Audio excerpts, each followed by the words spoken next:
Hello दोस्तों, मैं फिर आपके सामने डॉक्टर कृष्णा चतुर्वेदी। आप सब कैसे हैं? सब बढ़िया है। सर्दी का मौसम है, सब बढ़िया ही होंगे। तो मैं आज आपको संधि के बारे में बताऊंगी कि संधि क्या है, संस्कृत व्याकरण संधि का क्या अस्तित्व है, क्या इसके बारे में बताया गया है। तो देखिए, संधि का मतलब होता है कि दो दो वर्णों के परस्पर मेल को संधि कहा जाता है। कभी परस्पर वर्ण में आपके स्वर भी आ जाएंगे, कभी आपके व्यंजन भी आएंगे।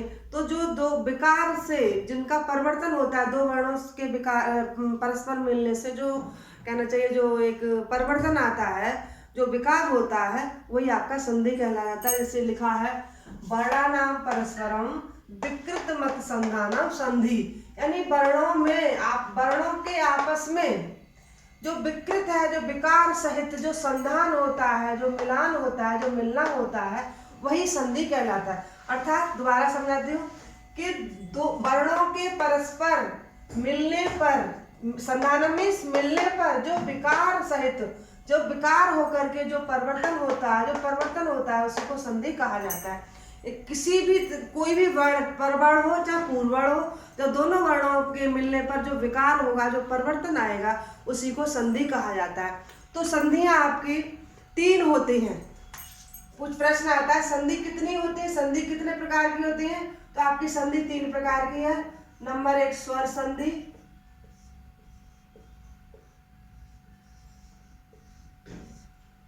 नंबर 2 व्यंजन संधि,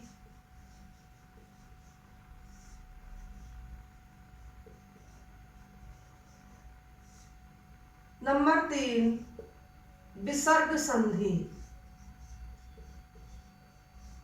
विसर्ग संधि। तो देखिए, स्वर संधि में सिर्फ स्वरों का विकार होगा। जैसे आप पूर्व वर्ण में भी स्वर होगा, परवर्ण में भी स्वर होगा। दो स्वरों के आपस में मिलने पर जो विकार होगा, वो आपका स्वर संधि होगी। अर्थात स्वर संधि में सिर्फ स्वर ही वर्णों का संधि कहलाएगा। स्वर व्यंजनों के स्वर वर्णों की संधि होगी। और व्यंजन संधि में सिर्फ व्यंजनों की संधि होगी, और विसर्ग संधि में विसर्गों की संधि होगी। तो इस तरह से आपकी तीन संधि हैं। इन तीन संधि में मैं आपको आज स्वर संधि के बारे में थोड़ा सा बताऊंगी। स्वर संधि, प्रश्न आता है, स्वर संधि कितनी होती है? स्वर संधियों के भेद, स्वर संधि के भेद। तो स्वर संधि हिंदी में तो आप 5 पढ़ते हैं, लेकिन संस्कृत में स्वर संधि के 8 भेद होते हैं। वो इस प्रकार है। नंबर फर्स्ट, या का मान लीजिए, स्वर संधि के भेद है। एक दीर्घ संधि,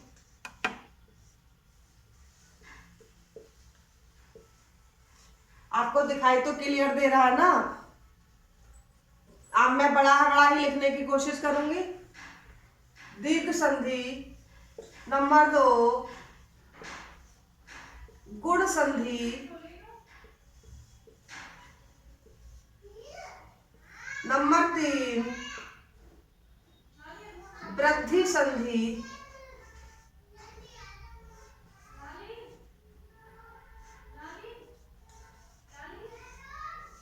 देखिए, हम आपको स्वर संधि पढ़ा रहे हैं, तो आप ऐसे भी लिख देते हैं, दीर्घ स्वर संधि, गुण स्वर संधि, वृद्धि गुण संधि, वृद्धि स्वर संधि, और आपकी 4 पर आएगी यण संधि।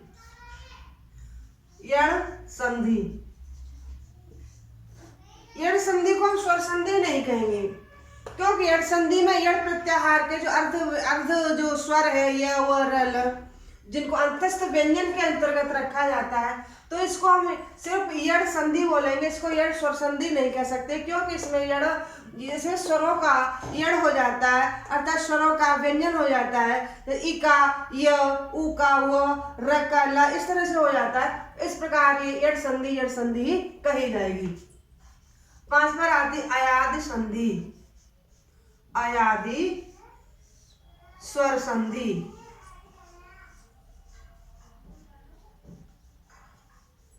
नंबर 6 पूर्व रूप संधि।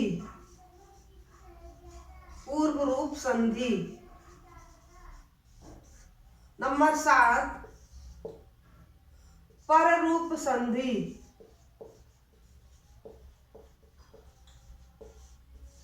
नंबर 8 प्रकृति भाव संधि।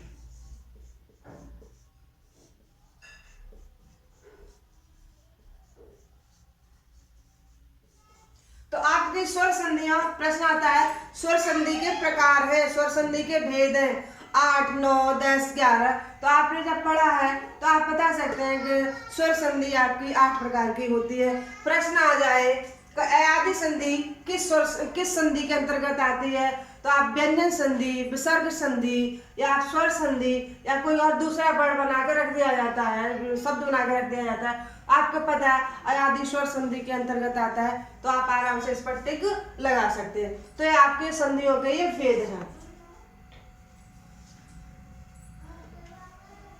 अब मैं आगे आपको स्वर संधि में दीर्घ संधि के बारे में बताऊंगी। स्वर में दीर्घ संधि।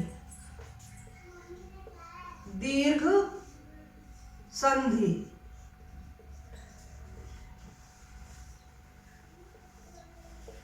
दीर्घ संधि का सूत्र है अकः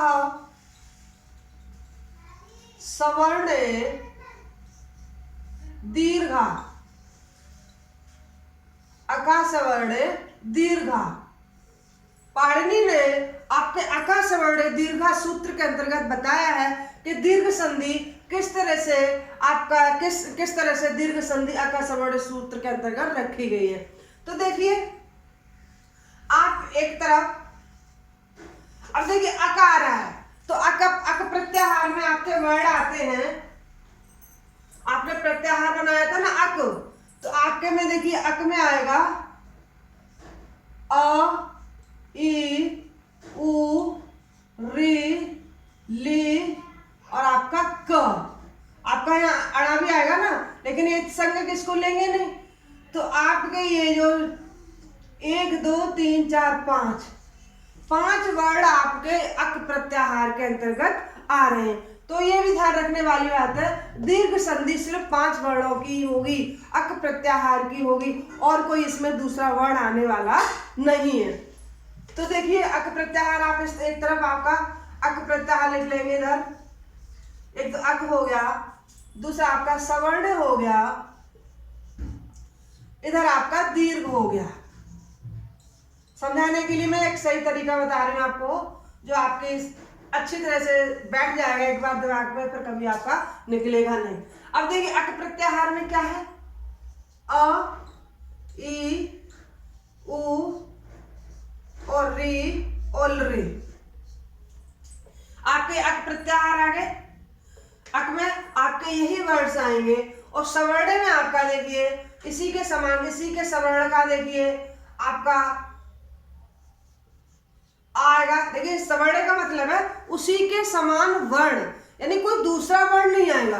अगर दूसरा वर्ण आएगा तो आपकी वो दीर्घ संधि नहीं मानी जाएगी, वो और कोई संधि में चला जाएगा। फिलहाल मैं आपको दीर्घ संधि बता रही हूँ। तो दीर्घ संधि का सवर्ण आपका अ का आ ही आएगा, ई का ई आएगा, उ का उ आएगा, और आपका री का री आएगा, और री का ली आएगा। तो सवर्ण में आपका इसमें क्या आ जाएगा, आपका चाहे अ प्लस आ हो, चाहे ई प्लस ई हो, और चाहे उ प्लस उ हो, चाहे री प्लस री हो, और री प्लस री हो, लेकिन ली प्लस री हो। तो देखिए जो री है इसका सवर्णी सिर्फ री होता है, री का सवर्णी री नहीं होगा, क्योंकि जो री है, जो मैंने पहले बताया था कि री ह्रस्व होता है और प्लुत होता है, दीर्घ री नहीं होता है। तो री सवर्णी, ली सवर्णी यही होता है, ली का सवर्णी री होता है, तो री का दीर्घ आपका री होगा, न कि री होगा। ओके, तो देखिए अब इसके देखिए अ प्लस आ आए तब भी आपका आ ही होगा, इधर दीर्घ होगा ना जाकर के, दीर्घ का मतलब बड़ा होगा, दीर्घ होगा, आ का आई होगा, और ई के स्थान पर आपका ई होगा, उ के स्थान पर आपका उ होगा, और री के स्थान पर आपका री होगा। जब दीर्घ होगा तो आपका इस तरह से री लिखा जाएगा और इसका इस तरह से री और री का री होगा, री नहीं आएगा क्योंकि ये सवर्णी है, दोनों ये आपस में सवर्णी है, तो री प्लस री बराबर री होगा और कोई वर्ड नहीं आएगा। तो आपने समझा कि आपका ये तो अंत प्रत्याहार है और ये इनके सवर्ण है। अब इसके आगे आएगा तो आका सवर्णी आ ही होगा, जिसे आप दीर्घ बोलते हैं। पाणिनि ने दीर्घ नहीं रखा है, आपका एक व्याकरण में जिस हिसाब से उनको प्रयोग करना होता है उसी हिसाब से उस वर्ड का चयन कर लेते। तो आपका ये दीर्घ हो जाएगा, इसका ये दीर्घ होगा, ये इसका री का री होगा, री का री होगा। तो अब जाकर के दीर्घ जाके आपके ये होंगे।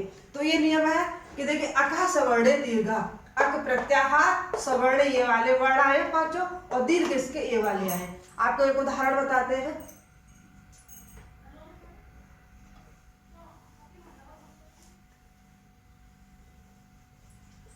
अधिक 4 कंडीशन होती हैं। अ प्लस अ बराबर आपका आ, क्योंकि दीर्घ ही होगा। आ का बताते हैं, इसी तरह से ई का हो जाएगा, उ का हो जाएगा, फिर आपका हो जाएगा आ प्लस अ बराबर आपका आ ही रहेगा, दीर्घ ही रहेगा। ये हमेशा ध्यान रखने वाली बात है। फिर आपका आ प्लस आ फिर भी आपका दीर्घ ही रहेगा। फिर आपका होगा आ प्लस आ, इसी का रूप नहीं था, फिर भी आपका ये दीर्घ ही रहेगा। तो ये 4 कंडीशन होंगी, ठीक है। अब जैसे आ गया इसका, देखिए जैसे इसका देखिए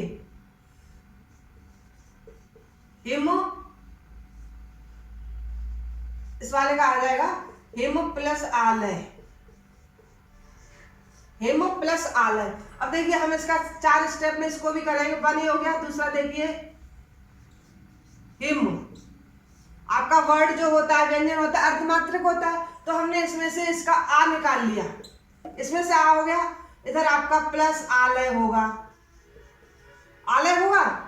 अब देखिए फिर हमने तीसरी कंडीशन में ले गए हिम। अब देखिए आ और आ दोनों का जब मेल होगा तो आपका दीर्घ आ हो जाएगा, हो गया। फिर यहाँ पर अभी हलंती रहेगा, फिर आपका ये लय रहेगा। अगर संस्कृत के करते तो आप विसर्ग लगाएंगे तो इस तरह से हो जाएगा। फिर हम चौथी कंडीशन में जाकर के इसको पूर्ण रूप दे पाएंगे हिम। अब आपका आ इसमें आ जाएगा, माँ में समाहित हो जाएगा, आ ये दीर्घ वाला आ है इसमें आ जाएगा, तो आपका हिमालय, इस तरह से इसका ये संधि बनेगा। नेक्स्ट दूसरा उदाहरण बताते हैं। मान लीजिए विद्याधन आलय, विद्याधन आलय, विद्याधन आलय। अब देखिए विद, आपने इसमें से आ निकाला, अब दीर्घ आएगा ना, आ प्लस आ ये वाला रूप बनेगा, तो प्लस आलय, आलय। ओके, समझ में तो आ रहा है ना? मैं पूरी तरह से आपको बिठाने की कोशिश कर रही हूँ, पूरी तरह से हमें भरोसा है, विश्वास है कि आपको बिल्कुल समझ में आ जाएगा। तो देखिए फिर हमने तीसरी कंडीशन में पहुंचे, विद आ प्लस आ, फिर आपका लय। ओके, अब चौथी कंडीशन है आपका आ ही जाएगा। अब आपका ये वाला आ इसमें लग गया तो आपका विद्यालय बन गया। आगे ना एक और आपको उदाहरण समझाते हैं।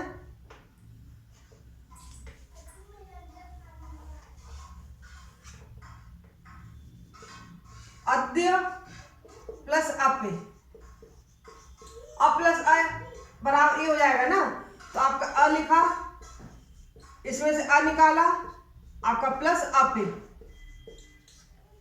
अब फिर दोबारा चलते हैं, अद्य, तो अ प्लस आ हो गया और आपका पे हो गया, क्योंकि इसका आ तो इसमें मिल गया, तो आपका पी हो गया। अब आपका क्या हो जाएगा, अद्यापि।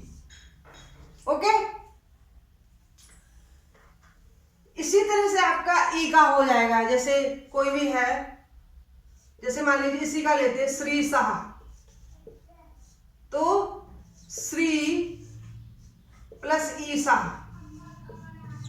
श्री प्लस ईसा। तो आपने श्री में से आपने ई निकाला, श्री में से ई निकला, प्लस इधर ईसा हो गया, तो ई और ई मिलकर के आपका दीर्घ वाली ई हो जाएगी, तो आपका श्रीसा हो जाएगा। ओके, नेक्स्ट है आपका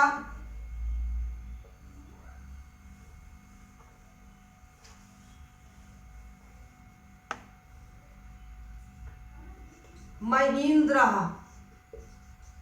जैसे है तो महा धन इंद्र।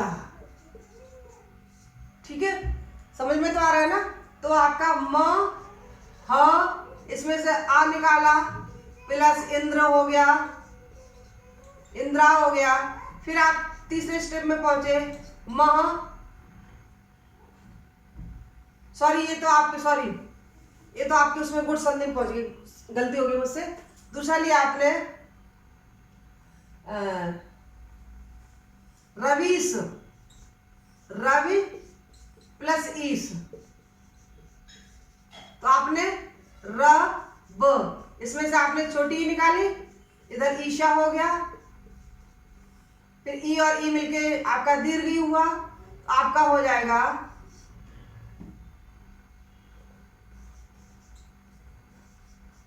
फिर आप इधर लाके ई को मिला देंगे रवि में, तो आपका रवीशा हो जाएगा।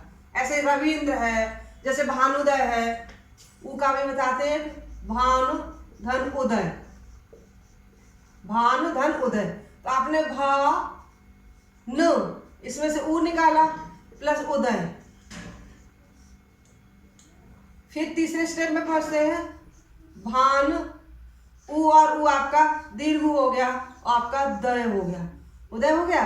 फिर आप चौथे स्टेप में पहुंचेंगे, तो ना में ये ऊ आ जाएगा, आपका भानु दय हो जाएगा। इस तरह से बच्चे कुछ गलती भी कर देते हैं, कभी कभी ऐसे लिखते हैं भान उदय, तो ये हो तो जाएगा लेकिन ये ऐसे लिखा नहीं जाएगा, ये व्याकरण की दृष्टि से गलत रहेगा। तो आपका भानुदय इस तरह से हो जाएगा। और भी बहुत सारे उदाहरण है, आपको 6-7 की किताब में मिल जाएंगे, तो आपके उस तरह से आप उसमें भी संधियों के उदाहरण समझ सकते हैं।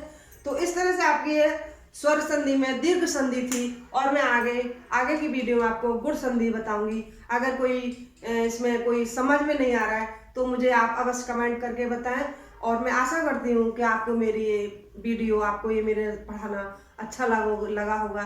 ठीक है, ओके, जय हिंद।